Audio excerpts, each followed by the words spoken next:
एक दिन बुद्ध प्रातः भिक्षुओं की सभा में पधारे। सभा में प्रतीक्षारत उनके शिष्य ये देख चकित हुए कि बुद्ध पहली बार अपने हाथ में कुछ लेकर आए थे। उनके हाथ में एक रुमाल था। बुद्ध के हाथ में रुमाल देखकर सभी समझ गए कि इसका कुछ विशेष प्रयोजन होगा। बुद्ध अपने आसन पर विराजे। उन्होंने किसी से कुछ न कहा और रुमाल में कुछ दूरी पर 5 गांठें लगा दी। सब उपस्थित ये देख मन में सोच रहे थे कि अब बुद्ध क्या करेंगे, क्या कहेंगे।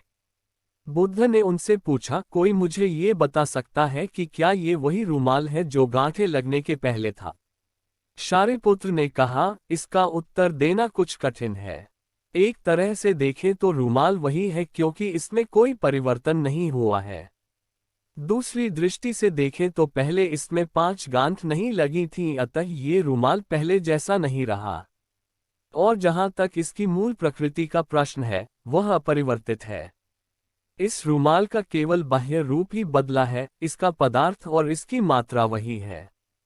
तुम सही कहते हो शारिपुत्र, बुद्ध ने कहा। अब मैं इन गांठों को खोल देता हूँ। ये कहकर बुद्ध रुमाल के दोनों सिरों को एक दूसरे से दूर खींचने लगे। तुम्हें क्या लगता है शारिपुत्र, इस प्रकार खींचने पर क्या मैं इन गांठों को खोल पाऊंगा?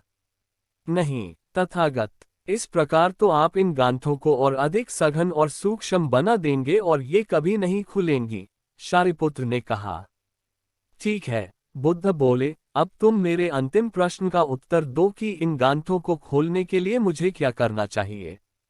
शारिपुत्र ने कहा, तथागत, इसके लिए मुझे सर्वप्रथम निकटता से ये देखना होगा कि ये गांठें कैसे लगाई गई हैं। इसका ज्ञान किए बिना मैं इन्हें खोलने का उपाय नहीं बता सकता। तुम सत्य कहते हो शारिपुत्र। तुम धन्य हो, क्योंकि यही जानना सबसे आवश्यक है। आधारभूत प्रश्न यही है। जिस समस्या में तुम पड़े हो उससे बाहर निकलने के लिए ये जानना जरूरी है कि तुम उससे ग्रस्त क्यों कर हुए।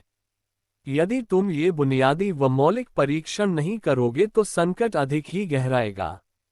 लेकिन विश्व में सभी ऐसा ही कर रहे हैं।